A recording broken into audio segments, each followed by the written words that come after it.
Hey everybody, it's Ed the Trainer. You know, some days more than others, it can be easy to look around with a sigh and think some guys have all the luck. It reminds me of that old Rod Stewart hit from years ago, but I don't want to date myself. But have you ever thought about why those some guys are often the same group of guys over and over again?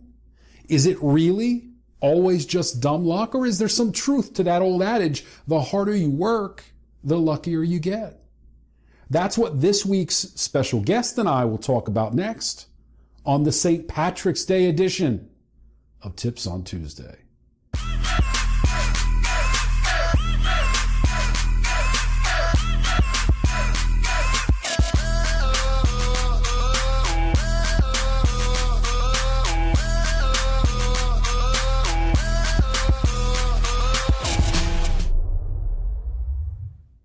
Well, we wouldn't be starting this week's Luck of the Irish edition out properly without a top of the morning to you. So there it is. And I'm excited this week to have joining me an old friend, a friend who can speak to how consistency and clear communication can lead to good luck all day long. The kind of luck, though, that comes from hard work. Tony Taranto, a longtime vet in the mortgage industry and a guy whom I've always admired because his systems produce solid, predictable, successful results, and perhaps most importantly of all, happy and loyal clients. Thank you for taking the time to join us this week, Tone, and I guess I'd love to cut right to the chase and ask your best technique in developing those loyal clients. Well, thanks, Ed. I appreciate you inviting me on. The reason why my clients stick with me throughout the years, I've been doing this for about 20 years, is I've really honed in on what's known as a virtual handshake. And a virtual handshake to me breaks down the barriers of a traditional sale. And this is in a non-confrontational way. It's in a non-threatening way. It's just to get to know more about the customer. The customer gets to know more about me. But ultimately, what's going to happen is that the customer is going to tell me what it's going to take in order to get their business.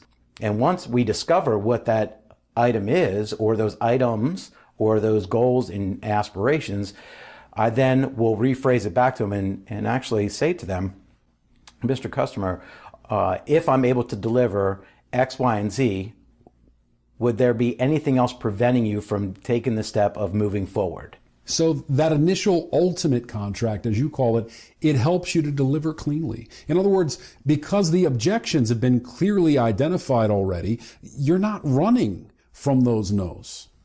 Correct.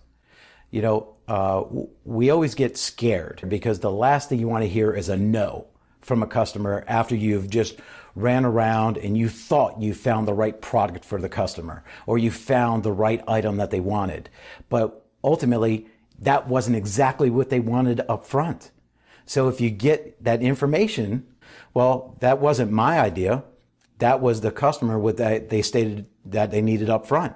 So it ended up making my job more enjoyable. They end up sticking with me throughout the process because then I know what it takes in order to get their business. And I know if something goes a little left or goes a little right, I'm able to right the ship and deliver ultimately what they were initially looking for.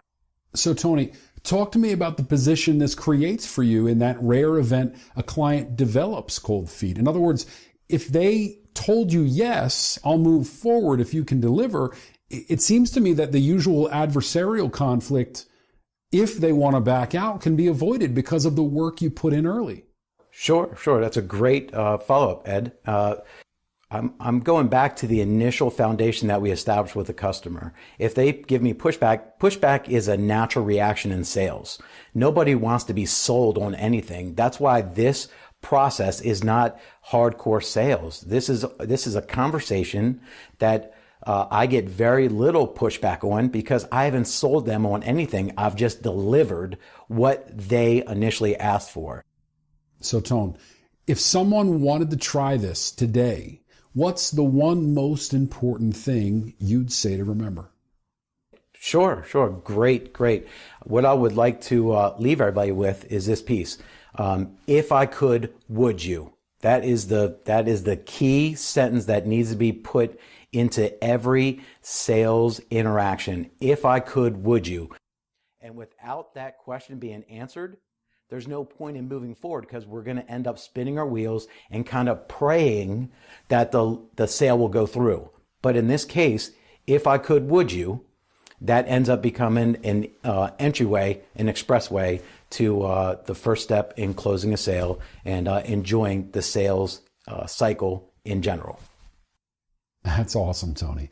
Such great stuff. And it can be a critical piece, especially for those who still feel like the dancing in a typical sales transaction never ends. We really appreciate you bringing it with energy today, my man. And thanks for making the time for us.